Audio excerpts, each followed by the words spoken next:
before I ask the VP to say a few words, because he feels very strongly about it, I think it's very important, Pam, that when we do this, that a state they come and ask us.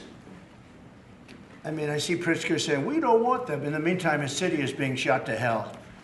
And they do that politically. And they probably do want it. If we didn't go to Los Angeles, you would literally have had to call off the Olympics. It was so bad. And the sheriff and the law enforcement people, but the sheriff said, and he came out very strongly, he said, if we didn't have these people, we were not able to control it. Now, 4 days later, after we had it totally under control, we did that quickly. He changed his tune a little bit. Well, I think we could have done it, you know. They were dead. If we didn't send in the troops, Los Angeles was dead, the Olympics was gone, the World Cup was gone, everything was gone. We did a great job. And Newsom, he's an incompetent governor. But I think people should want us to be there, because otherwise all they'll do is complain as we do our job. So we'll have to think about that, okay? We go in, like in Washington, we go in and the people that are here that have been doing, I don't want to say terrible, because she happens, you know, she's a nice woman, yes. I don't care about if she's nice, you know, I really don't care. I want her to do, I'd rather have her be horrible, but do the job. But we come into Washington and we have the 11 best days they've had here in 2 centuries. I mean, they've never seen anything like it.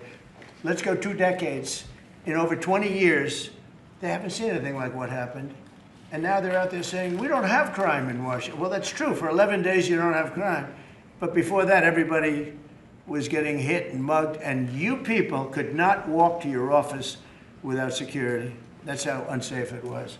So I think we should really let them have their city, let their city go to hell, and when they come and beg us to help. The only problem is we want to save it for the people, because the people want us there.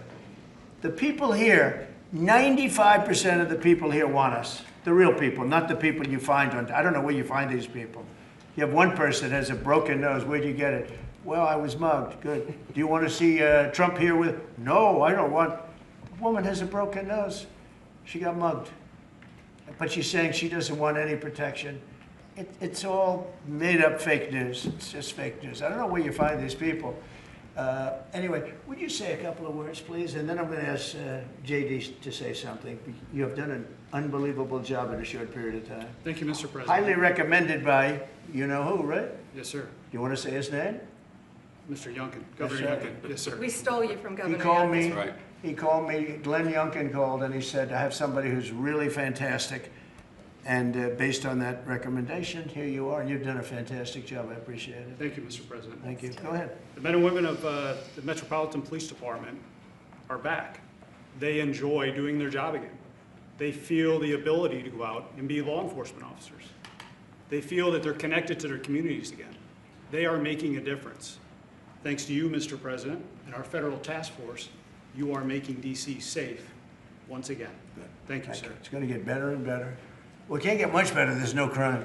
I read where crime's down 89%. I said, really? Who are the 11%? Okay? There's no crime. JD, please. Yes, sir. Well, thanks, Mr. President. Thanks to the incredible team here. You know, I want to echo something the President said, where you say there haven't been murders in a couple of weeks in D.C., and it doesn't sound good, but then you talk to local law enforcement, and I didn't realize that this town averaged 1 murder every other day for the last 20, 30 years, which means that in 2 short weeks, the President and the team have saved 6 or 7 lives, people who would have been killed on the streets of D.C., who are now living, breathing, spending time with their families, because the President had the willpower to say, no more. We're not going to give the streets of D.C. over to vagrants and robbers and murderers. And the last point I want to make, sir, to your point about we want people to welcome us, to ask us, because look at Governor Pritzker in Illinois, or Governor Newsom in Los Angeles, or Governor Moore in Maryland. They are angrier about the fact that the President of the United States is offering to help them get their crime under control than they are about the fact that murderers are running roughshod over their cities and have been for decades. Why are Democrat governors angrier about federal law enforcement helping clean up their streets than they are about the fact that those streets need to be cleaned up to begin with? It shows a real sickness in the head. And I agree with the President of the United States. I think most Democrats, rank and file, nobody likes crime. Republicans don't like crime. Democrats don't like crime. Independents don't like crime. Why are Democratic governors doing everything in their power to make crime easier to do in their cities? It doesn't make an ounce of sense to me. But, Mr. President, I appreciate you being willing to help, and I hope these governors take you up on the offer, because we should clean up all of America's streets. It's the right of every American to live in safety and comfort in their community. And we've got the people to do it. They're signing up like they've never signed up before. Our military, as you know, during the campaign, nobody was signing up. We were way short of their goal, we were understaffed.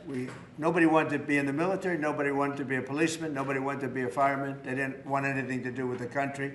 We had an incompetent, grossly incompetent president who, frankly, should not have been there.